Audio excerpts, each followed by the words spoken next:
నువ్వు ఎవరనేది నాకైతే తెలీదు. కాని నాగదేవత కోపం నుంచి నువ్వే మమ్మల్ని కాపాడావు. దీనికైతే నీకు బహుమతివ్వాల్సిందే.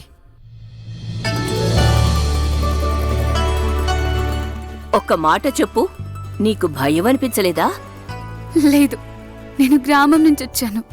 మా ఊరి మట్టితో చేసిన దీపాలు కూడా రాత్రంతా చీకటితో పోరాడతాయి. నేనేమో ఆ మహాదేవుడి భక్తురాల్ని. నేను నాగదేవతకి ఎలా భయపడగలను? అయితే నీ ఈ ధైర్యానికి బహుమతి ఇవ్వాల్సిందే. అయ్యో వద్దు. ఇదిగో నువ్వు మమ్మల్ని కాపాడినందుకు నేనిస్తున్న కానుక.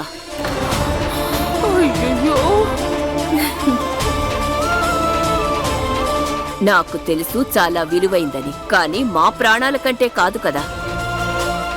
దీన్నుంచుకో. వద్దమ్మగారు, నన్ను క్షమించండి, కానీ నేను దీన్ని తీసుకోలేను.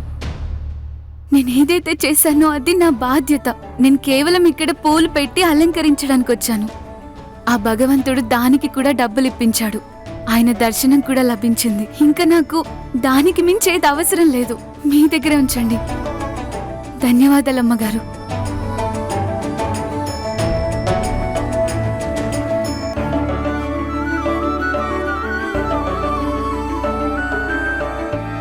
ముందు నా పూజకు భంగం కలిగించింది, తరువాత నన్ను అవమానించింది. ఇంకా ఇప్పుడు ఇది గొప్ప దానిలా నాటకమాడుతోంది. చేసిన తప్పులన్నింటికి దీనికి శిక్ష వేసి తీరాలి.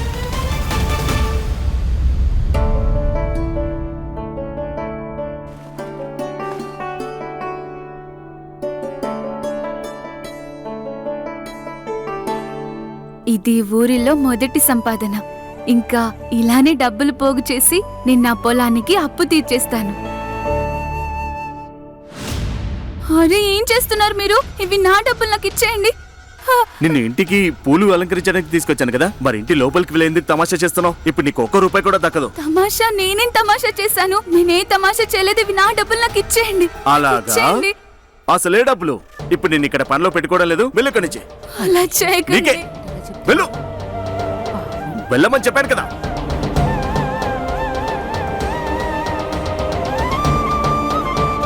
రేయ్, పని చూసుకోండిరా. హలో. మేడం, మీరు ఎలా అయితే చెప్పారో అలాగే చేశాను. ఇకపై ఏ పనున్నా నాతో చెప్పండి. ఓకే.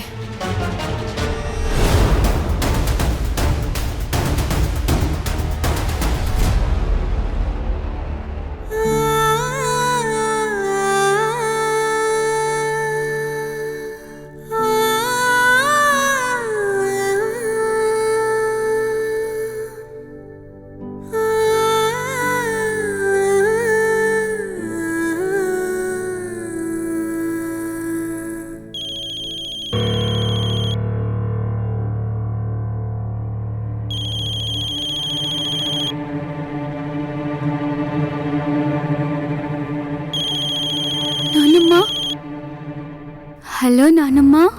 హలో సౌందర్య, నీకు నేను విషయం చెప్పాలి. ఏమైంది నానమ్మ? మీ అమ్మకి ఆరోగ్యం అస్సలు బాగలేదు. మేము తనని ఆసుపత్రికి తీసుకెళ్తున్నాం.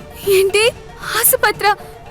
కానీ ఏమైంది అమ్మకి? నేను ఇప్పుడే ఊరికి బయలుదేరుతున్నాను. నువ్వు ఇక్కడికి ఏం చేస్తావు? నువ్వేమి డాక్టర్ కాదు, దేవుడివి కాదు. నువ్వు మీ అమ్మని కాపాడుకోవాలనుకుంటే వీలైనంత త్వరగా ఏదో ఒకటి చేసి చికిత్స కోసం డబ్బులు పంపించు.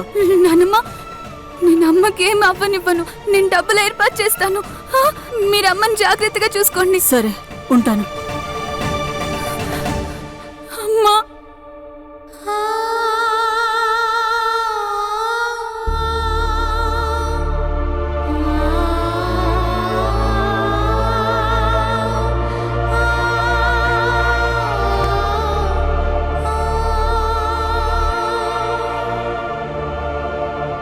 పరమేశ్వర, ఎందుకు నాకు ఇంత పెద్ద శిక్ష వేస్తున్నారు? నాకు ఉండడానికి ఇల్లుంది, కానీ తినడానికి డబ్బులు లేవు. కానీ నాకు తెలుసు ఇలాంటి సమయంలో మీరు నన్ను విడిచిపెట్టరని. నాకు సహాయం చేయండి పరమేశ్వర. దయచేసి నన్ను ఇంకా పరీక్షించకండి. ఎవరికైతే పరీక్షలో అధిగమించే శక్తి ఉంటుందో వాళ్ళకే దేవుడు పరీక్షలు పెడతాడు.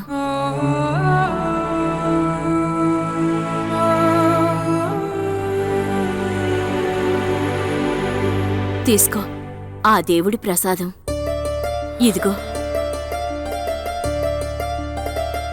ఆయన ఆశీర్వాదం నీ పైనుంది కదా. ఆయన నీకెప్పుడు చెడు జరగనివ్వడు.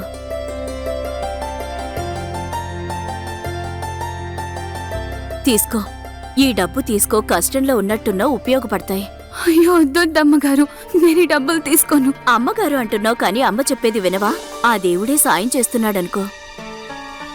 వద్దమ్మగారు, మీరు నాకు నిజంగా సహాయం చేయాలనుకుంటే నాకేదైనా పని ఇప్పించండి. దానికి బదులుగా నేను ఈ డబ్బులు తీసుకుంటాను. కానీ ఊరికే ఇలా డబ్బులు తీసుకోలేను. కష్టాల్లో ఉంది కానీ కష్టపడకుండా ఒక్క రూపాయి తీసుకోవట్లేదు. ఈ కాలంలో ఇలాంటి వాళ్ళు చాలా తక్కువ.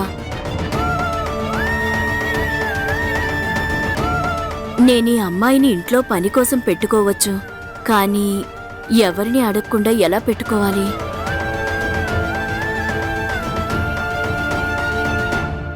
ఓకే, ఇంకేదైనా కాంప్లికేషన్ ఉంటే నాతో చెప్పు. అవినాష్, పద, త్వరగా రా, వెళ్దాం. ఈ రోజు చేయాల్సిన ప్రక్రియ ఇంకా మిగిలింది. ఈ పాలతో నువ్వు శివుడికి అభిషేకం చేయాలి. నువ్వు అభిషేకం చేస్తున్నప్పుడు అభిషేక బిందువులు నా మీద పడడం మనిద్దరికి చాలా ముఖ్యం. త్వరగా రా, వెళ్దాం. హాసిని, నువ్వు అనవసరంగా ఆలోచిస్తున్నావు. ఇది కేవలం ఒక ప్రక్రియ మాత్రమే. ఒకవేళ అభిషేక బిందువులు పడలేదు అంటే దాని అర్థం మనం విడిపోతామని కాదు హాసిని. మనం మన బంధాన్ని ఎలా కాపాడుకోవాలనేది ఆ భగవంతుడు మన చేతిలోనే ఉంచాడు. నువ్వు అనవసరంగా భయపడుతున్నావు.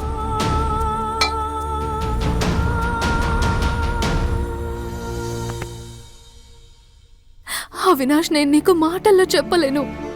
నువ్వు నా జీవితంలోకి రావడం నిజంగా నా అదృష్టం. నన్ను ఎంతగానో ప్రేమిస్తున్నావు, చాలా అర్థం చేసుకుంటావు. కానీ ఇవన్నీ ఆలోచిస్తుంటే నాకు భయమేస్తోంది. నువ్వు నన్ను వదిలేసి ఎక్కడికి వెళ్ళిపోవు కదా. నిన్ను నా నుండి ఎవరు దూరం చేయరు కదా. నేను అలా ఎప్పటికీ జరగనివ్వను.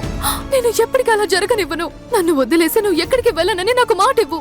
నాకు మాట ఇవ్వు, పెళ్లి తర్వాత కూడా నన్ను ఇలాగే ప్రేమిస్తూ ఉంటానని.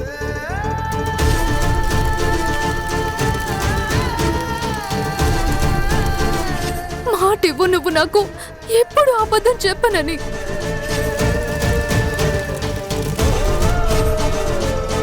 నువ్వు నా దగ్గర ఎప్పుడు ఏమి దాచావు కదా. మాట ఇవ్వు అవినాష్, నాకు మాట ఇవ్వు. నీకు మాట ఎలా ఇవ్వమంటావు హాసిని? నేను నీ దగ్గర అంత పెద్ద విషయాన్ని దాచిపెడుతున్నాను. ఇలా ఎప్పటివరకు దాచిపెట్టాలో నాకు కూడా తెలియడం లేదు. ఇప్పుడు ఏమనిపిస్తుందంటే నేను నిన్ను మోసం చేస్తున్నాను అని. నాకు ప్రతి క్షణం నీతో నిజం చెప్పేయాలనుంది, కానీ ఎలా? అయ్యో, ఏదో ఒక్కసారి పాము నుంచి కాపాడితే ఇంట్లో పనికి పెట్టేసుకుంటారా? రేపు పొద్దున్న దొంగల్ని బందిపోట్లన్నీ తరిమేస్తే ఇంటి కోడలుగా తెచ్చి పెట్టుకోవాలా?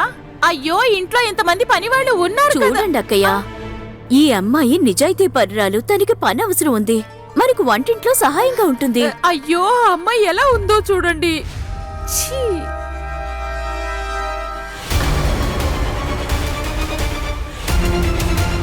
డాక్టర్ బాబు ఇక్కడ? అయ్యో అమ్మా, నువ్వు భయపడకు.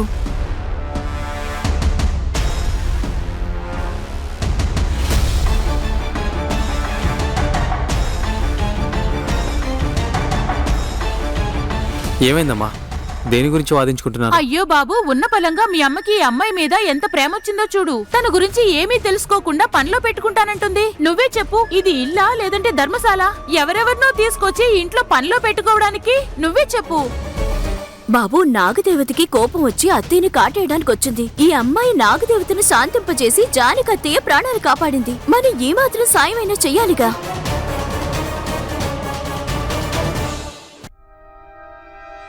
చూడండి, ఎవరు మీరు?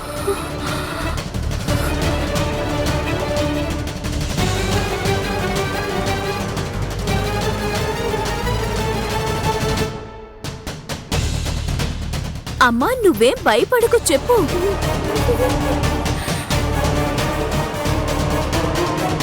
మాట్లాడమ్మా, భయపడకు. మిమ్మల్ని అడిగేది. ఇలా వచ్చి నుంచోండి.